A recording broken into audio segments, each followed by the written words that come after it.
Soyez bénis dans le nom de Jésus. Jésus s'étant approché, leur parlant ainsi, tout pouvoir m'a été donné dans le ciel et sur la terre. Allez, faites de toutes les nations des disciples, les baptisants, au nom du Père, du Fils et du Saint-Esprit, et enseignez-leur à observer tout ce que je vous ai prescrit. Et voici, je suis avec vous tous les jours jusqu'à la fin du monde. Tant qu'un homme sera dans les ténèbres, je m'investirai et j'investirai. Tant que les hommes n'aimeront pas leurs femmes, comme Christ a aimé et dirigé l'Église, je m'investirai et j'investirai. Tant que les femmes ne seront pas soumises à leur mari, comme Sarah l'était à Abraham, au point de la du Seigneur, je m'investirai et j'investirai. Tant que les couples ne vivront pas dans l'unité, la complémentarité, la sainte descendance biologique et spirituelle, je m'investirai et j'investirai. Tant que les jeunes, tant que les célibataires, tant que les enfants, tant que les adolescents seront confrontés à une crise de modèle et de référence, je m'investirai et j'investirai. Tant que les familles n'auront pas pour socle un amour inconditionnel, un amour personnel, conjugal, familial, rempli de la puissance du Saint-Esprit, les enfants régénérés, l'unité et les finances consacrées à Dieu, je m'investirai et j'investirai. Tant que la lumière de Christ ne brillera pas sur les familles, l'éducation, la religion, l'art, la politique, l'économie et les médias, je m'investirai et j'investirai. Tant que, point de suspension, je m'investirai et j'investirai. On ne n'aime pas célibataire d'impact, on le devient. Et si tu ne deviens pas un célibataire d'impact dans le monde, tu seras un célibataire impacté par le monde. Alors, engage-toi à devenir un célibataire d'impact. Engage-toi à devenir un célibataire d'impact, c'est-à-dire un adorateur, un pacificateur, un imitateur du caractère de Christ, un serviteur, un missionnaire, un anticonformiste, un iconoclaste, un anticonformiste qui refuse de s'arrimer aux choses du monde pour plaire à Dieu. Comment gérer mes pulsions sexuelles?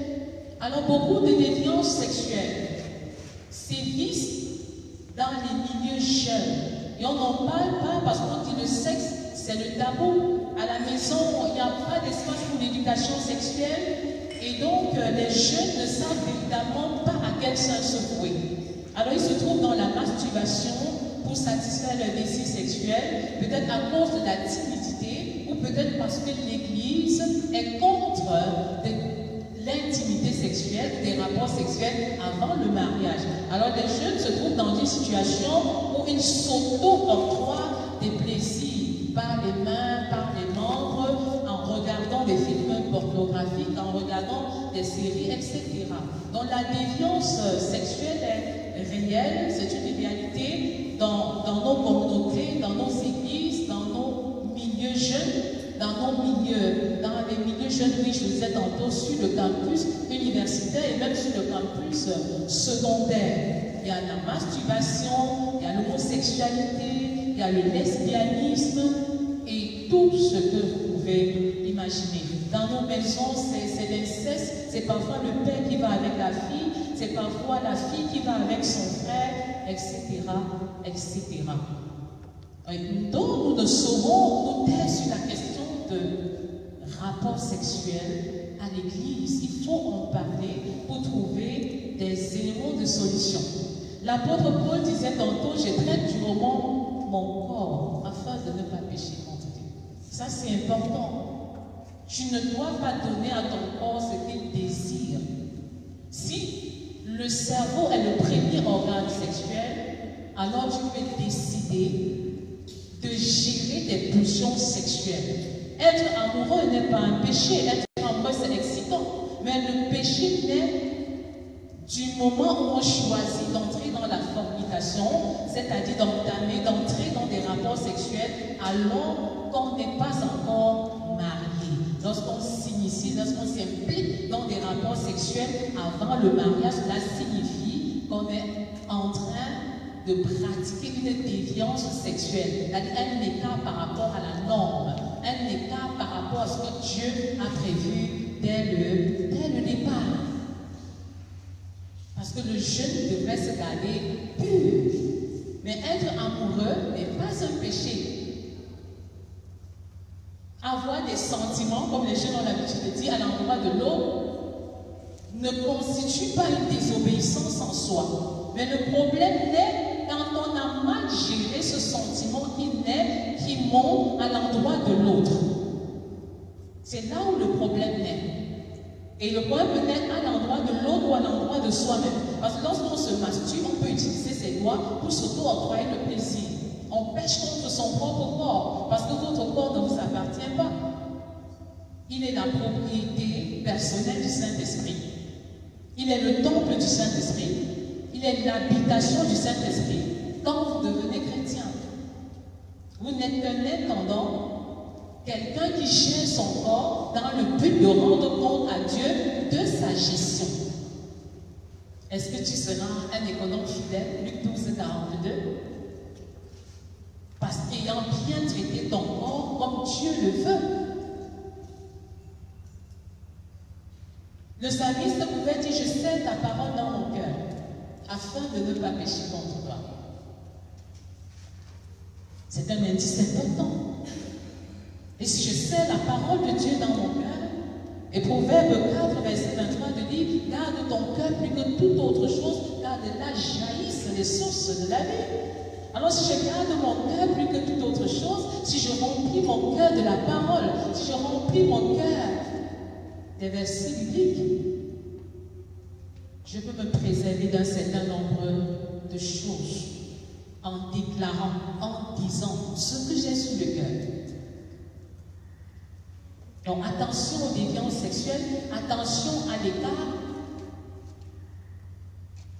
Que faire si je suis abstinente, si je suis chaste, pour demeurer chaste jusqu'au mariage? Et si je me suis déjà impliquée dans les relations sexuelles, dans les rapports sexuels avant le mariage, que dois-je également faire? Est-ce que tout est perdu? Nous disons non, il y a la possibilité d'une seconde virginité. Il y a la possibilité de repartir sur de nouvelles bases. Et je me rappelle cette jeune fille qui est venue vers moi et qui était déjà sexuellement active. Et quand elle a écouté le message sur les avantages de la chasteté, elle s'est engagée à vivre une seconde virginité grâce au sang de Christ qui a coulé à la croix. La bonne nouvelle, c'est que lorsqu'elle s'est mariée quelques années plus tard, à la rupture des ligaments, le sang a coulé une seconde fois. C'est ce que la puissance du Saint-Esprit est capable d'accomplir.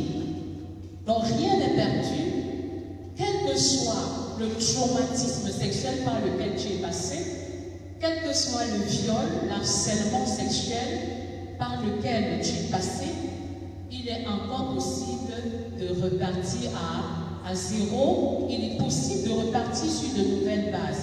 Parce que beaucoup de jeunes filles, beaucoup de jeunes garçons subissent des traumatismes sur le plan sexuel, mais ne peuvent pas s'exprimer. Parce qu'ils sont reprimandés. On ne croit même pas ce qu'ils disent. Il me revient le témoignage de cette fille de 9 ans qui a été négligée par son père après le départ de sa maman de la maison. Alors, elle fait son témoignage après avoir expérimenté un traumatisme pendant 5 ans. C'est-à-dire qu'elle témoigne à 14 ans, alors qu'elle a perdu sa virginité à 9 ans. Son papa a commencé par introduire ses doigts dans son vagin, régulièrement, de façon secrète. Et à un certain moment, alors la fille n'en pouvait plus. Elle était traumatisée et elle se posait beaucoup de questions. Et elle allait voir sa grande sœur. Elle s'est confiée à sa grande sœur et son papa, maintenant, coupait les vivres à sa grande sœur parce qu'elle était au courant de la situation.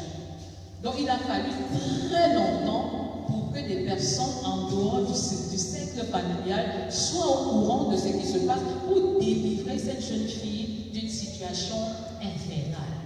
Qu'est-ce que je veux signifier? Quand vous passez par de tels moments, ne gardez pas le silence. Faites tout pour en parler à la bonne personne et pour tirer votre épingle du jeu. C'est monnaie courante.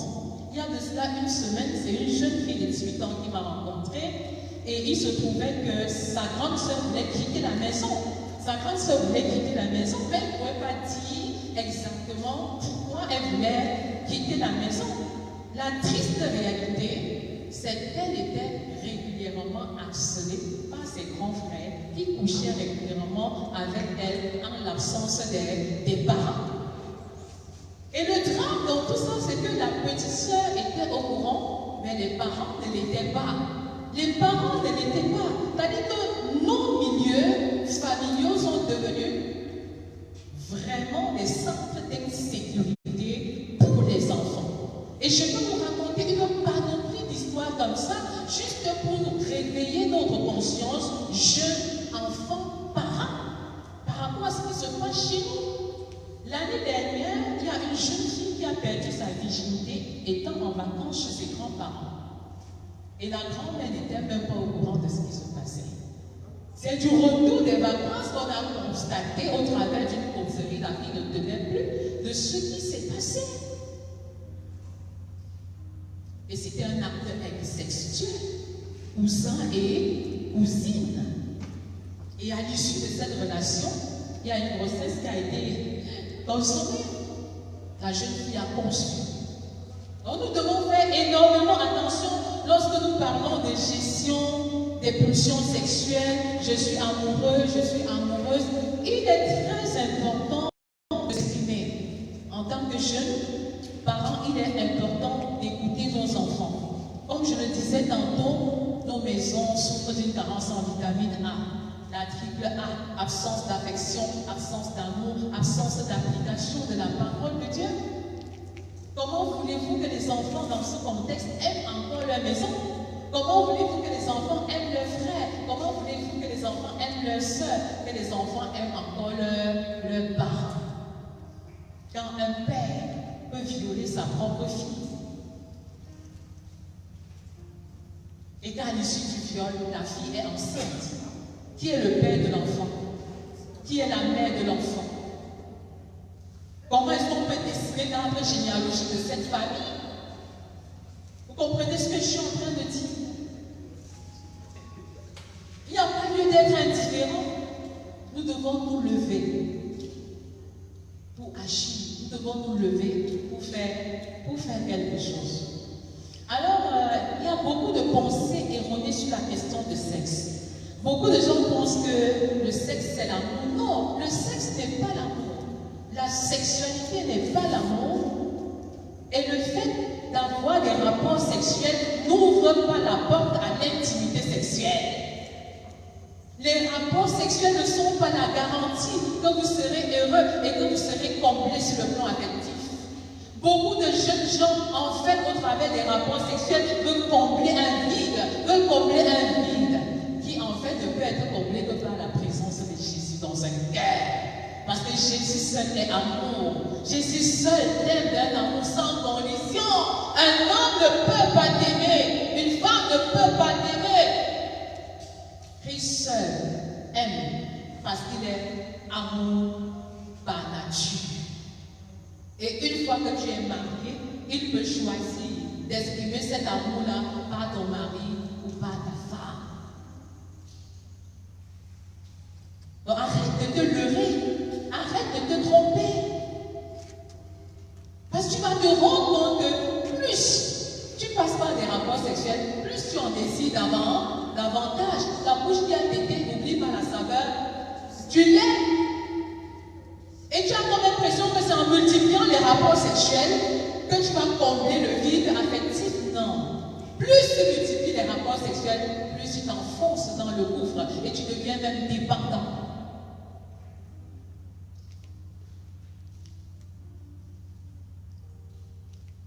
Une jeune fille de 18 ans qui, à travers un rapport sexuel, tombe enceinte d'un monsieur qui prend la clé des champs après. Vous comprenez rapidement que les rapports sexuels n'ont pas ouvert son cœur, que les rapports sexuels ne sont pas synonymes d'amour. d'aimer. On vous a utilisé comme un Kleenex et après on a jeté. On a pressé le jus de l'orange et après on a jeté le reste. Et j'ai l'habitude de dire aux jeunes garçons et aux jeunes filles, ne laissez jamais un garçon être l'oxygène de votre vie. Et ne laissez jamais une fille être l'oxygène de votre vie. Jésus seul est l'oxygène de votre vie. Et ça fait toute la différence. Est-ce que vous comprenez ça? Même la femme samaritaine, en ayant un mari, 2 maris, 3 maris, jusqu'à 5 maris, croyait combler un vide. Mais elle n'avait jamais comblé. Parce que lorsqu'elle rencontre le Seigneur Jésus, elle-même, elle répond qu'elle n'a pas de mari du tout. Et donc, tu peux comprendre quel est ton besoin réel. Le besoin de la femme samaritaine n'était pas d'avoir un mari, mais c'était d'avoir la vie éternelle. C'était de boire une eau qui jaillira jusque dans l'éternité. Et ton véritable besoin en tant que jeune est ailleurs. Il est totalement ailleurs. Donc le sexe n'est pas l'amour. Et les rapports sexuels ne te rendront pas heureux. Ils t'enfonceront davantage dans un gouffre dans lequel tu auras du mal à t'en sortir. Je dis souvent aux célibataires que le sexe n'est pas tout, mais s'il est total. Le sexe n'est pas tout, mais il est total. Le sexe n'est pas tout, parce que s'il était tout, les célibataires, les polygames autant pour moi, et les prostituées seraient les personnes les plus heureuses. Est-ce que vous croyez qu'ils le sont vraiment? Non. Donc le sexe n'est pas tout. Mais il est total. Il n'est pas tout, mais il est total. Le sexe n'est qu'un aspect de toi. L'homme est corps et âme, psychosomatique, corps, âme et esprit. Donc tu ne peux pas résumer ta vie au sexe. Tu ne peux pas limiter ta vie au sexe. Il n'est pas tout, mais il est total. Le sexe est total dans ce sens que un seul rapport sexuel englobe toutes les 5 dimensions d'une personne, à savoir la dimension physique, la dimension mentale, la dimension sociale, la dimension émotionnelle et même la dimension spirituelle. Dans un rapport sexuel, toutes ces 5 dimensions sont intégrées, toutes ces 5 dimensions sont impliquées. Que vous le vouliez ou pas, que vous soyez conscient ou pas. Si nous prenons le cas d'une jeune fille de 16 ans en classe de terminale A qui tombe enceinte, vous voyez que sur le plan physique, sa morphologie n'est plus la même. Parce qu'elle porte déjà un bébé, c'est différent. Sur le plan social, c'est un autre regard qui est porté sur elle. La jeune fille tiers, c'est la future maman ou la maman de demain. Sur le plan émotionnel, elle a une nouvelle appréhension, une nouvelle compréhension de la genre masculine. Surtout si le géniteur a pris la clé des champs. Sur le plan mental, elle a une autre façon de réfléchir. Elle a une autre façon de raisonner. Elle a une autre façon de voir la vie. Parce que hier, en tant que célibataire, sans enfant ou sans grossesse, elle pensait pour elle-même. Elle réfléchissait pour elle-même. Mais avec la grossesse, elle est astreinte à penser pour Dieu, au devenir des gueux. Et même sur le plan spirituel, elle commence à questionner Dieu et à voir Dieu d'une certaine manière. Et si c'était parfois le premier rapport qui a conduit à la grossesse, elle peut se poser la question de savoir si Dieu, quelque part, n'est pas injuste à son endroit. Donc un rapport sexuel implique votre être tout entier, d'où la nécessité de faire très attention, de se garder peu, de se garder chaste et de s'abstenir. Parfois les jeunes me disent que c'était plus fort que moi, je ne savais pas ce que je devais faire et je dis non. Tout rapport sexuel est prémédité. Tout rapport sexuel est réfléchi. Les jeunes prennent le temps de réfléchir lentement, mûrement, sur là où, ou bien l'endroit où le rapport sexuel aura lieu. Qu'allons-nous faire? Où? Comment? Pour que les parents ne soient même pas au courant. Et on n'a jamais vu deux jeunes gens en train d'entretenir des rapports sexuels dans un marché, n'est-ce pas? Jamais. Vous voyez qu'ils passent le temps, ils ont du temps, ils prennent du temps de cogiter sur leurs actions avant de passer à l'acte. Et quand bien même vous entrez dans une chambre, vous prenez le temps de réfléchir. Vous n'allez pas passer à l'acte sexuel avec des chaussures aux pieds, avec des chaussettes aux pieds. Vous avez le temps d'enlever le pantalon, d'enlever la culotte, d'enlever les vêtements, d'enlever les sous-vêtements. Vous avez tout le temps. Et pendant que vous faites ça, il y a toujours une voix au fond de vous qui est en train de dire, ouvre cette porte et enfuis-toi. Ouvre cette porte et quitte les lieux. Donc vous avez toujours le choix. Contrairement à ce que l'on pense, on a toujours le choix. Les jeunes retenaient ça une fois pour toutes. On a toujours le choix. Parce que Dieu nous a créés libres. Et avec un libre arbitre, il ne s'impose pas à nous.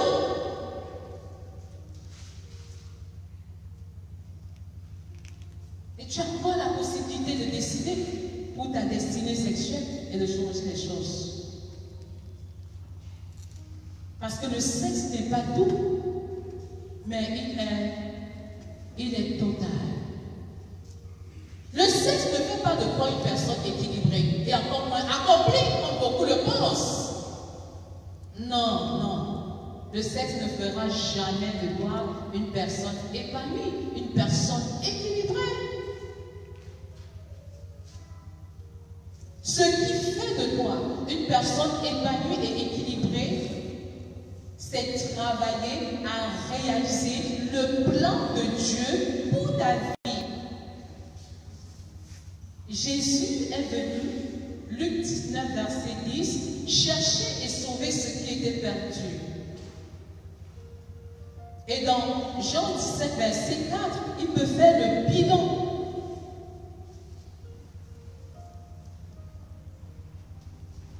Paul est venu pour être l'apôtre des non-juifs. Mais toi, pourquoi es-tu sur la terre? C'est la question principale à laquelle le célibataire d'Impact doit répondre. Pourquoi es-tu sur la terre? Qu'est-ce que tu es venu accomplir sur la terre?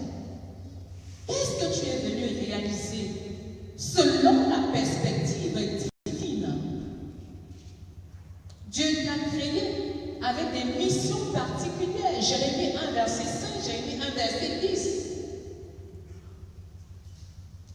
Pour la mission universelle.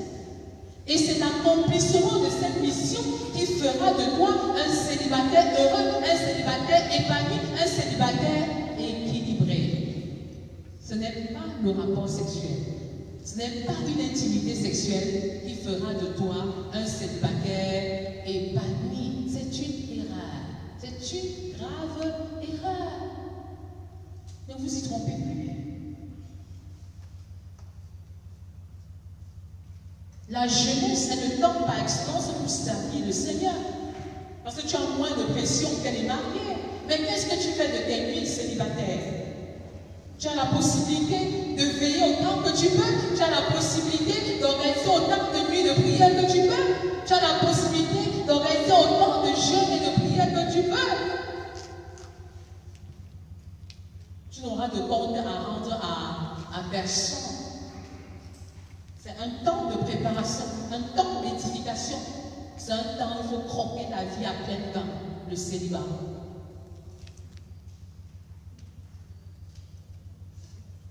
En ayant les regards fixés sur la perspective céleste et non sur la perspective terrestre. Je voudrais renchérir que le sexe n'est pas l'envoûtement. Ah ben oui, il y a des gens qui sont sexuellement envoûtés. Je ne vous apprends rien.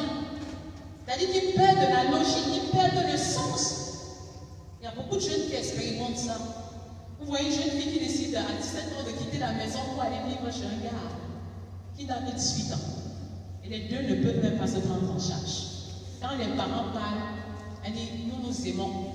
Quand vous insistez, elle dit que nous allons même bientôt nous marier. Vous ne voyez aucune base. C'est-à-dire que quand vous commencez à perdre la raison,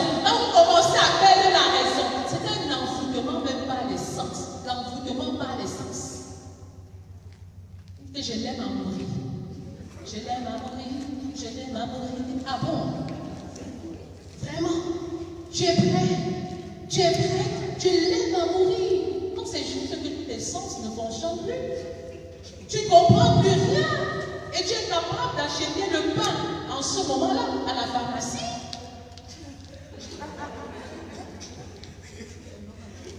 Vous comprenez? Et les médicaments à la boulangerie. J'ai vu des jeunes agir comme ça, c'est-à-dire que tout est insensé. C'est vrai qu'on a dit que les émotions là rendent aveugles et que c'est le mariage qui rend la vue. Et que quand tu es dans le tourbillon des émotions, tu vas faire des crashs sur le plan émotionnel. Mais dans le tourbillon, on ne voit pas bien. Mais il y a des gens qui sont envoûtés sur le plan sexuel. Ça arrive. Et c'est pourquoi il faut faire énormément attention à votre compagnie. Il faut faire attention à ceux qui vous parlent. Il faut faire attention à ceux qui vous écoutent. Il y a des gens qui vous envoûtent simplement par le toucher. Il y en a qui vous envoûtent par le parfum. Vous avez humé leur parfum et c'est fini. Et on en sait par la parole. Et d'autres encore, c'est par les yeux. Il s'agit d'un envoûtement. C'est un peu plus grave que ça.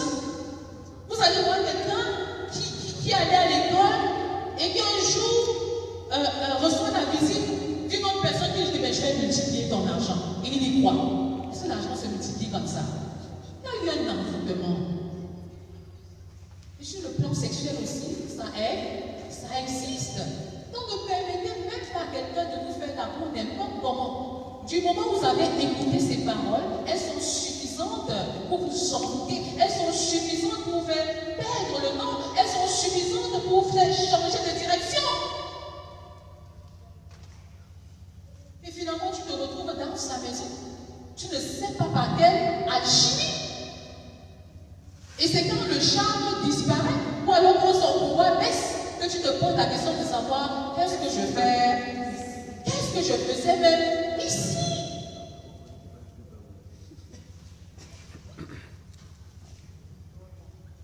Il faut faire attention à ça. Je me rappelle une fois, je revenais de la banque et je venais de toucher. Et ces personnes-là savent souvent comment les choses se passent. Et donc il y a un monsieur qui m'appose rapidement, bonjour madame, bonjour. Et puis il me dit, je cherche la maison d'un certain curé. Et juste avec le contact visuel, j'ai compris qu'il voulait m'envoûter par les yeux. J'ai dit, désolé monsieur, je ne suis pas disposé à vous répondre. Et j'ai rapidement quitté les lieux. Mais pour pouvoir faire ça, il faut être très dépendant de la direction du Saint-Esprit. Pour savoir que voici un cas d'envoûtement, voici quelqu'un qui a un esprit qui est autre que l'esprit qui habite en Jésus. Qui a un esprit destructeur en lui. Il y a des situations comme ça. Et c'est là où les amis doivent être vigilants. C'est là où les parents doivent être vigilants pour se rendre compte que quelque chose d'anormal est en train de se passer. Est-ce que ça se comprend un peu? Mais quelles sont les causes de ces phénomènes-là? De cette déviance sexuelle, cet écart par rapport à la norme. Pourquoi tous les jeunes veulent être sexuellement actifs de manière précoce? Il y a deux types de causes. Il y a les causes endogènes et puis il y a les causes exogènes. Les causes endogènes sont liées à ce que le jeune pense, c'est-à-dire au jeune lui-même, sa propre formation, sa propre culture, en ce qui concerne le sexe. Mais on va se rendre compte que les jeunes ne reçoivent pas vraiment de formation en ce qui concerne la sexualité. Ils ne reçoivent pas grand-chose. Et en ce moment, ils vont s'abreuver à d'autres sources. Ce qui est dangereux, c'est quoi? C'est que l'absence de formation est aussi dangereuse que la mauvaise information. Quand une jeune fille enceinte, la tendance est d'aller voir une camarade. Et sur 100 filles enceintes, il y a au moins 99 qui vont avorter. Mais avec le concours de qui? Surtout pas le concours des parents. Surtout pas le concours d'un aîné dans la forme des pasteurs. Mais généralement, on passe au renseigner. J'ai un ami, un camarade. Vous voyez un peu ce que je dis? Et généralement, la conséquence est désastreuse. Est désastreuse. Je me rappelle lorsque nous faisions 3e année à l'université, nous avions une camarade de classe dont la petite fille, dont la petite soeur, autant pour moi, avait avorté sous son conseil. Sa petite soeur avait avorté sous son conseil. Elle avait déjà une grossesse de 7 mois. Elle avait 17 ans. Elle faisait première année à l'université quand nous étions en 3e année. Mais la triste réalité, en fait, c'est que la fille est morte pendant le processus de l'avortement. Et elle est morte avec l'enfant dans le ventre, et le père n'a pas pu supporter ça. Il s'en est suivi aussi. C'est-à-dire qu'il y avait 3 corps. Quand nous venions au deuil, il y avait 3 corps étalés. Le père n'a pas pu supporter de voir sa fille coucher avec un enfant à l'intérieur, un bébé à l'intérieur. Vous voyez un peu? Donc, les causes qui sont liées aux jeunes, aux célibataires, à ses croyances, à sa façon de voir, à sa philosophie. Mais il y a aussi des causes exogènes, c'est-à-dire que l'environnement dans lequel le célibataire, le jeune évolue, c'est-à-dire l'environnement familial, l'environnement scolaire, et j'en passe. Et que même au secondaire, aujourd'hui, vous allez prendre compte que les enfants consomment très facilement de l'alcool, la drogue. Vous savez, le sexe et l'alcool vont ensemble. Dans nos maisons, les mamans ne prennent plus le temps pour expliquer à leurs enfants ce que c'est que la sexualité, ce que c'est que l'amour. Mais d'après titre 2 à 5, en principe, les mamans les plus âgées devraient prendre le temps pour expliquer aux moins âgés comment aimer leur mari et comment aimer leurs enfants. Parce que aimer n'est pas naturel. Aimer est un acte surnaturel. C'est un engagement. Mais quand on ne prend pas la peine pour édifier les enfants sur ces notions, c'est un problème. Parce que la sexualité d'un enfant commence dès qu'il naît. Dès que l'enfant naît, lorsque vous regardez le sexe du garçon, vous allez voir un liquide qui coule, et vous regardez le sexe de la femme, il y a déjà un liquide qui coule. C'est le point de départ de la sexualité. Et l'éducation sexuelle devrait commencer dès la naissance en suivant les étapes. Rapidement, en suivant les étapes. Je vais aller un peu plus rapidement si vous le permettez. Donc, il faut suivre ces étapes de manière rapide. Est-ce que vous comprenez un peu? Donc faites attention à la fornication et souvenez-vous qu'un rapport sexuel, un seul rapport sexuel peut compromettre toute votre destinée. Parce que vous avez couché avec quelqu'un qui vous a transmis ses démons, qui vous a transmis ses péchés, qui vous a transmis tout ce qu'il avait de négatif, et vous avez fait de même à son endroit. Et ça devient dangereux. C'est pourquoi la Bible nous prescrit la chasteté, la pureté, par amour pour nous. Et je vous ai dit, il y a ce qu'on appelle la virginité de cœur. Il y a ce qu'on appelle la virginité de corps ou la virginité physique. Dans l'Ancienne Alliance, on vérifiait toujours la virginité de la fille. C'est-à-dire qu'on devait se rassurer que quand après la rupture de l'hymen, il y a quelques gouttes de sang. Mais on ne pouvait pas vérifier la virginité du garçon. Mais dans la Nouvelle Alliance, le Seigneur veut la virginité de corps, mais aussi la virginité de cœur. Parce que le Seigneur Jésus est l'époux et il viendra nous prendre en tant qu'épouse. Il souhaite avoir des épouses, hommes ou femmes, vierges de cœur et vierges de corps. Ça, c'est important. Parce qu'il y en a qui disent, bon, je n'ai pas entretenu un rapport sexuel. Nous disons que si tu embrasses un garçon, tu embrasses une fille, tu n'es plus chaste. Tu es abstinent, mais tu n'es plus chaste. Ne pas embrasser. Même la façon de toucher l'autre est déjà une partie des préliminaires pour l'intimité sexuelle. Parce que le rapport sexuel en lui-même est l'aboutissement d'un long processus. Est-ce que vous comprenez un peu? Donc il est question d'être chaste. Et pour nous encourager davantage à être chaste, je vais vous parler des 10 libertés d'abstinence. Des 10 libertés. Il y en a 15, mais je vais faire grâce de vous. Des 10 libertés d'abstinence. Être chaste et abstinent est synonyme d'être libre. Contrairement à ce que l'on peut penser. La chasteté n'est pas la suppression du plaisir, mais c'est l'orientation de sa vie vers un but, l'orientation de sa vie vers un but. C'est-à-dire que vivre pour une cause, vivre pour dépendre à cause de Jésus. Ce n'est pas comme si Dieu qui nous a donné le sexe va nous empêcher d'en jouir. Non. Quelles sont les 10 libertés de ma chasteté? Première liberté, je suis libre d'envisager l'avenir avec brio et d'accomplir ma vision. Je suis libre et totalement libre de vivre ma jeunesse sans traumatisme. Je suis libre et libéré de toute maladie et des infections sexuellement transmissibles. Je suis libre des grossesses précoces et indésirées. Je suis libre du traumatisme de l'avortement. Je suis libre de choisir mon partenaire de mariage pour la vie. Je suis libre d'affirmer ma personnalité. Je suis libre d'avoir une haute estime de moi. Je suis libre de bâtir un bon caractère au travers des bons choix que j'opère. Je suis libre de toutes les blessures émotionnelles et de ses conséquences. Libre de tout rejet, libre de toute trahison, libre de toute injustice liée au rapport sexuel. Je dis souvent aux jeunes que j'engage que le fait d'avoir un petit ami ou une petite amie est un signe tangible de sous-développement. Parce que pour entretenir la petite amie ou le petit ami, tu te dois de dépenser énormément. Et cet argent aurait pu servir à autre chose. Oh, nous sommes libres et libres. Quelle est la solution de sortie? La solution de sortie, c'est qu'il faut fuir les passions de la jeunesse. Absolument fuir les passions de la jeunesse. Il faut fuir les œuvres de la chair. Parfois, tu dis que j'ai envie d'eux. J'ai envie d'eux. L'envie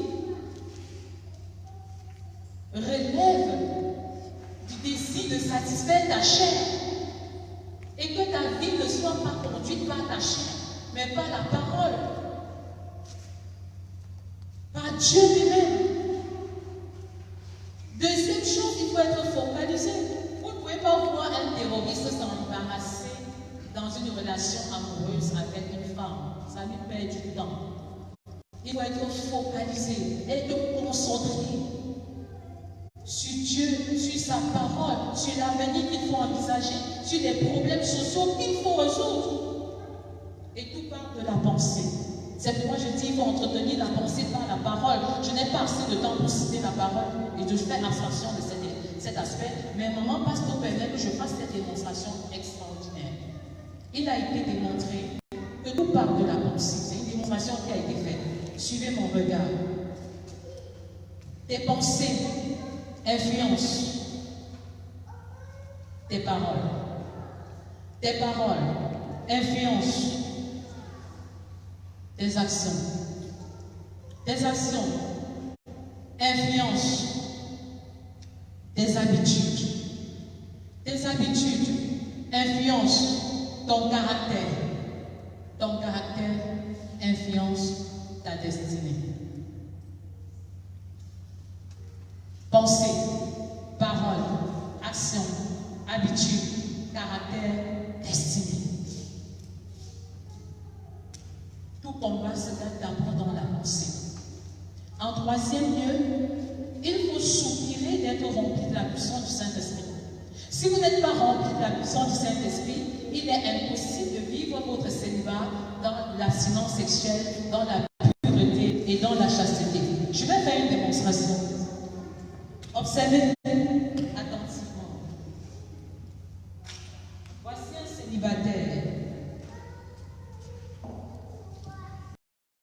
Voici un célibataire Et il est à l'âge de l'enfance. Ici, c'est un enfant. Il est plein. Il est rempli. Quand le Saint-Esprit te remplit, tu es comme ce vase.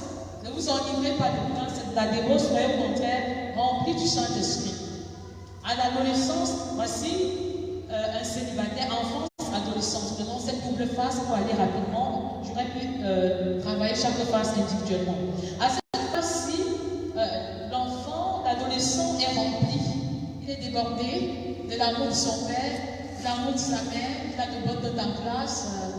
Il ne regarde pas autre chose. Mais plus il grandit, on se rend compte qu'en fait, il n'est plus plein. Il n'est plus rempli à ce niveau. Pourtant, c'est la même quantité d'eau qui est entrée là. Pourquoi? Parce qu'il a été élargi. Il a grandi. Les responsabilités sont devenues plus grandes. Est-ce que vous comprenez un peu? Peut-être que vous êtes le premier d'une famille qui doit s'occuper de ses petits frères. C'est une responsabilité. Donc, votre base s'est élargie. Il y a eu plus de responsabilités. Peut-être sur le plan familial, peut-être sur le plan académique, même ici, vous étiez en troisième. Maintenant, vous êtes en troisième année à l'université. Vous voyez que la même quantité d'onction ne suffit plus. L'onction qui est née ici vous permettait d'être utile même aux autres. C'est-à-dire que vous dites que vous avez de l'onction, c'est-à-dire que vous êtes rempli à déborder, votre couple déborde et vous pouvez même aider d'autres personnes à résoudre des problèmes. Mais quand vous grandissez, si vous ne travaillez pas à être en permanence rempli de la puissance du Saint-Esprit, parce que vous êtes baptisé du Saint-Esprit une seule fois, Luc le dit très bien avec son évangile, puis à travers Jean qui dit que celui qui vient après moi vous baptisera du Saint-Esprit. Moi je vous ai baptisé d'eau, mais lui vous baptisera du Saint-Esprit. Donc vous êtes baptisé du Saint-Esprit une fois, mais vous devez être rempli du Saint-Esprit en permanence. En permanence. La Bible dit dans Jean 7, verset 38 que celui qui croit en moi, des fleuves d'eau vive couleront, des sources d'eau vive couleront en son sein. Et ce que je veux dire à un célibataire aujourd'hui, c'est qu'au-delà d'être une source, tu dois devenir un fleuve. Genèse 2, verset 10. Parce que la source, elle est petite, alors que le fleuve, il est plus grand et il peut abreuver un grand nombre de personnes. Et demain, quand tu vas te marier, ton vase va davantage s'élargir et tu auras besoin de plus de dépendance au Saint-Esprit, tu auras besoin de plus d'intimité avec le Saint-Esprit pour pouvoir tenir face à toutes tes responsabilités. Est-ce que ça se comprend un peu? Donc il faudrait soupirer d'être rempli du Saint-Esprit pour réussir en tant que célibataire d'impact, mais aussi pour réussir en tant que couple d'impact, en tant que futur papa d'impact, etc. Et je vais clore en disant ceci. Le dernier vers, c'est se retirer en permanence. Se retirer en permanence pour savoir ce que le Seigneur attend de nous. Un temps de seul à seul avec Dieu. Moïse parlait seul à seul avec Dieu, comme on parle avec un ami. Lorsque Jésus apprend que Jean-Baptiste a été décapité, première réaction, il se retire. Parce qu'il savait qu'ils étaient deux cousins à influencer dans la région. Mais une fois qu'il est devenu seul, il comprend qu'il a besoin de plus d'onction. Il a besoin de plus de puissance. Il a besoin de plus de dépendance au Saint-Esprit pour accomplir pleinement la mission. Il en est de même pour le célibataire. Prends du temps seul. Parle avec Dieu. Écoute Dieu. Et suis complètement sa directive. Et les choses pourraient être différentes. Alléluia.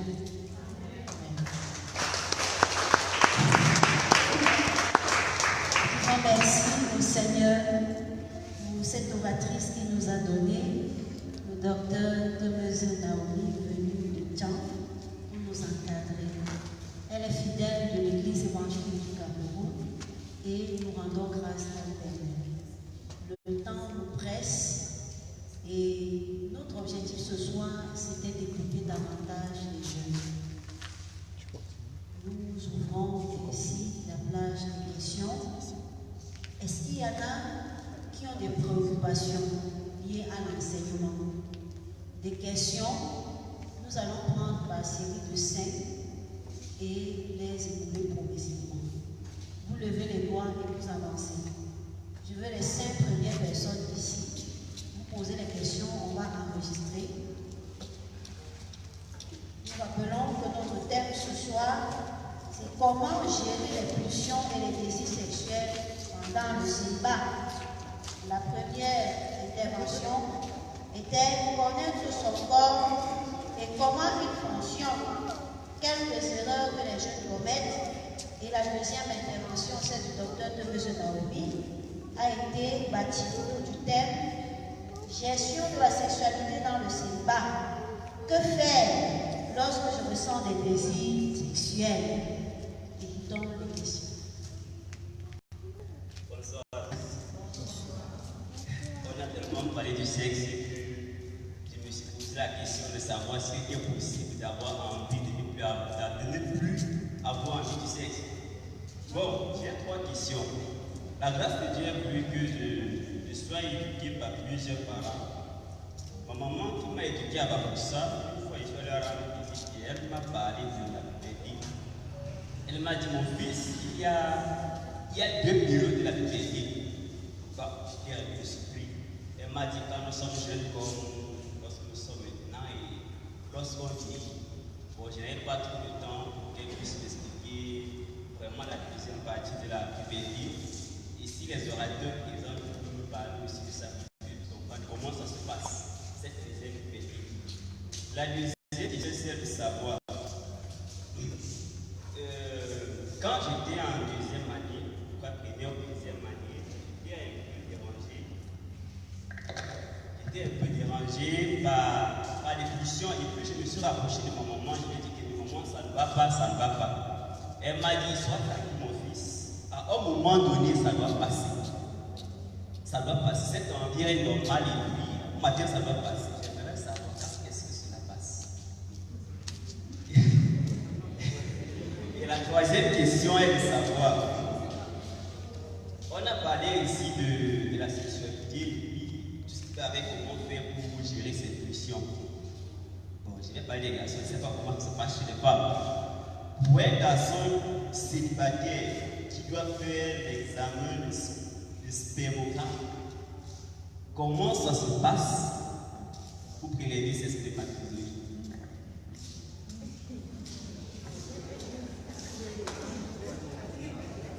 Bonsoir à tous.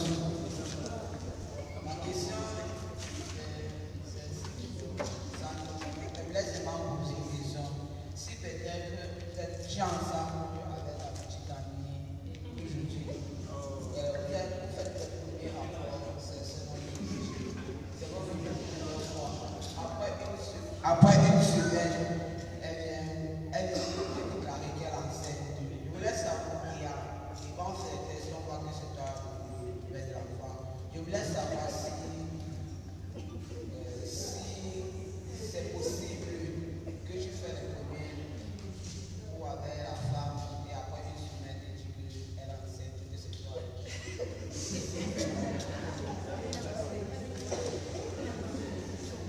Merci mon fils, t'es courageux.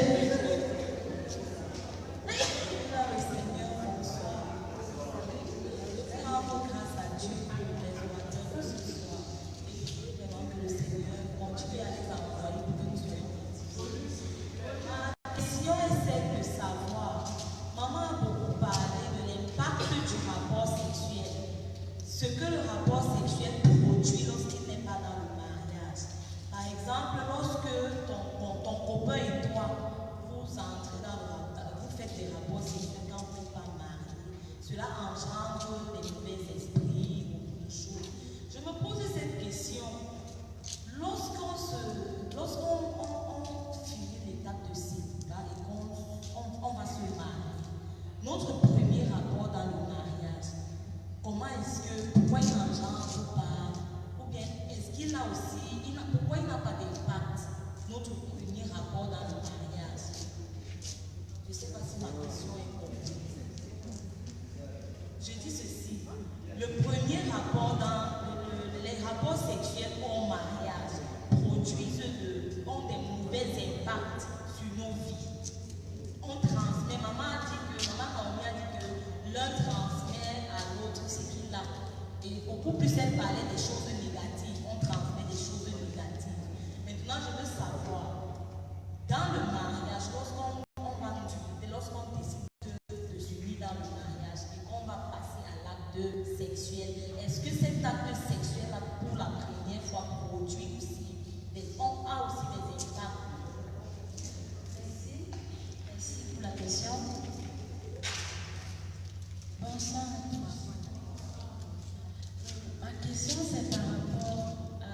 l'environnement. Les premiers orateurs ont fait une précision sur l'environnement je vais dire des jeunes filles, parce que moi je suis une fille, qui a tendance à provoquer l'autre. Bon, la question que je me pose, c'est comment faire si, lorsque tu t'habilles, tu n'es pas consciente que ton habillement va provoquer l'autre. Alors tu penses être habillé de façon décente, de façon responsable, mais tu te rends compte, mais les commentaires d'après te font savoir que tu as provoqué quelqu'un d'autre. Parce que parfois, quand je veux peut-être faire la lessive, je vais porter le cabas. En allant à la boutique, peut-être pour acheter le détergent, quelqu'un va dire ton cabas là, c'est juste excitant, pourtant c'est le cabas. Ça n'a rien de tout. Tu t'habilles, tu vas à l'école, tu prends le taxi, arrivé au campus, tu te dis, acheter ton pantalon là, c'est bien. Ça n'a rien de, c'est le pantalon, c'est couvert, mais pourtant, finalement, qu'est-ce qu'il faut faire? Comment est-ce qu'on doit, ça groupe les mains, c'est ça ma question. C'est un séducteur. Bonsoir, bienvenue.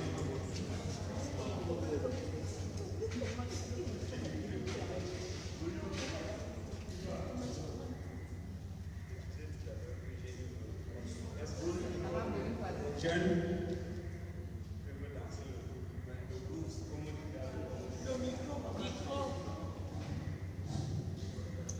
Je voulais dire que est-ce que les enfants ou les jeunes peuvent danser le blues comme on disait à notre temps au village? Bon, la deuxième préoccupation est...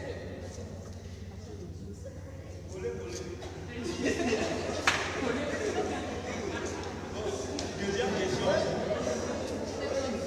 c'est un partage d'expérience. Nous avons souvent chanté qu'avec Jésus tout est possible. C'est un ancien coureur de jupon qui est devant vous ce soir. Et je vais vous dire ceci. Depuis 2006, qu'on a institué la Ligue à Ruama. Lire la Bible et mettre en pratique. Je vais vous dire aujourd'hui que avec Jésus, la fidélité est possible. Parce que quand vous commencez jeune à être infidèle, vous allez être comme les gens, où un chanteur dit que tu n'es pas encore marié, tu es déjà polygame. Donc, lire la Bible et mettre en pratique qu'avec Jésus, tout est possible. Et l'apôtre Paul dit ceci, celui qui prie se marie. Si tu ne veux pas supporter la chasteté, il faut attendre le temps de Dieu. Tu pries, Dieu va te donner un mari. Parce que à la Pentecôte, on nous a dit qu'il n'y a pas de Pentecôte sans transformation. Et en tant que membre de la Ligue, depuis 2006, vous savez qu'il y a beaucoup de filles à la Ligue, des belles filles, les mamans des deux. Je n'ai jamais dit on fait comment. Parce qu'on lit la Bible et mettre en pratique. Et l'oratrice a dit il faut que tout part de la tête. Qu'est-ce que Dieu me demande de faire devant cette situation? Et je bénis le Seigneur parce que quand maman pasteur a dit de venir écouter que mes parents doivent venir, beaucoup de parents ne sont pas venus. Parce que moi j'ai eu la grâce d'avoir beaucoup de filles. Mais quand je vois mes filles avec un garçon, je suis fâché. Mais elle a dit ce soir que avoir les sentiments n'est pas un péché. Mais il faut savoir les gérer. Comment je rends grâce à Dieu qui m'a permis d'être ici après la pluie.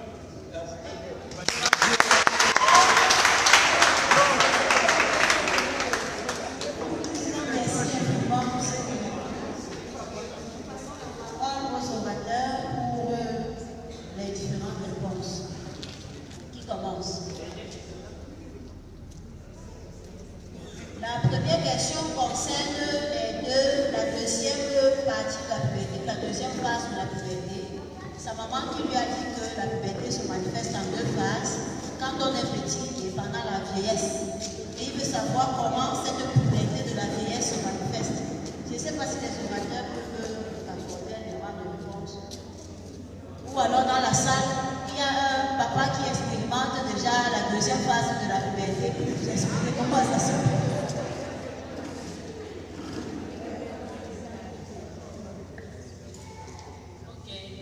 la première question. Voilà, la deuxième puberté. J'ai jamais entendu parler de la deuxième puberté. Pour être honnête, l'honnêteté scientifique, moi je n'ai jamais entendu. Je sais que la puberté existe, mais c'est la puberté que tout le monde connaît. C'est-à-dire, selon le développement de l'être humain, Piaget évoque la puberté qui, chez lui, commence à partir de 12 ans et s'achève aux alentours de 24 ans. Bon, en fait, la puberté, c'est chez les jeunes qui traversent une période dans le développement de tout être humain et qui est appelée à s'arrêter à un certain moment de la vie. C'est appelé à s'arrêter. Mais ça, ce sont les études. Il n'est pas dit qu'à 24 ans, c'est obligé que tu... Donc, ce sont les études qui montrent juste que c'est une période de développement de l'être humain. Et je vais vraiment enchérir que deuxième puberté, c'est quelque chose de très nouveau là et d'original. On ne sait pas peut-être ce que la maman voulait vraiment communiquer, mais on peut se dire, tout le monde ne passe pas par le stade classique. C'est-à-dire qu'il y a des adultes et des personnes plus âgées qui peuvent vivre la période pubertaire. C'est-à-dire que tu es vieux, mais tu te comportes exactement comme un adolescent dont l'âge varie entre 12 et 24 ans. Il y a même des délinquants séniles. C'est-à-dire que tu es vieux, mais tu te comportes vraiment comme un jeune adolescent sur le plan sexuel et peut-être sur d'autres dimensions aussi.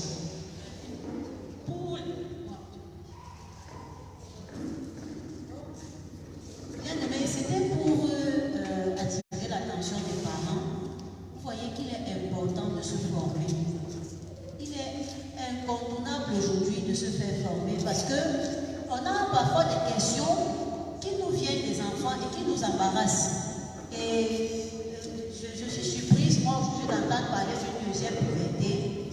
Je ne sais pas à quoi maman voulait vraiment faire allusion, mais je crois que les parents doivent se former. Ce séminaire était à l'adresse aussi des parents qui devaient venir s'informer du fonctionnement de l'enfant et soutien pour être capable de répondre aux préoccupations. Parce que ici, nous donnons des orientations. En réalité, pour rentrer avec ces orientations dans le cadre de vie, vous allez rencontrer d'autres réalités. Donc, l'idéal aurait été que chaque parent vienne avec ses enfants et qu'ils aient le même niveau d'information pour rentrer, vivre véritablement la transformation que nous avions espérée au moment où nous montions le projet. Peut-être si maman pasteur le permet, je vais renchérir en disant que généralement quand j'organise des conférences pour célibataires, les parents sont les premiers invités. Et les enfants viennent avec leurs enfants et la compréhension n'est jamais la même. Parce que les parents comprennent de manière plus mature et peuvent mieux assurer le suivi de ce qui a été dit à la maison avec les enfants. Merci. Si nous passons à la deuxième question, quand est-ce que les pulsions passent? Le jeune nous a fait son témoignage de sa deuxième année, première et deuxième année universitaire, où il avait des pulsions. Mais ce qui est intéressant, c'est qu'il a le courage d'aller dire à maman, moi j'ai été émerveillée parce qu'aujourd'hui, parfois des jeunes, allez dire à maman, j'ai des pulsions. Et quand on parle de pulsions, nous avons défini ici justement pulsions comme étant la réaction du corps qui désire s'accoupler, qui désire s'épanouir dans le sexuellement parlant. Donc un jeune homme qui est en direction et qui va dire à maman, je me sens pas bien. C'est quand même c'est une attitude qui coupe pas les rues. Et nous apprécions déjà le fait qu'il soit allé vers maman. Nous avons rappelé cela pour donner la possibilité aux jeunes de comprendre qu'il faut être complice avec les parents. J'ai apprécié son attitude. Allez expliquer aux parents ce que vous vivez, ce que vous ressentez. N'ayez pas peur d'exprimer, de décrire ce que vous vivez aux parents. Ils peuvent vraiment vous aider. Et maman, dans ses efforts, a aidé ce jeune, lui a fait comprendre que ce sont des pulsions et elles sont passagères. À quel moment cette pulsion passe? Je m'adresse aux orateurs.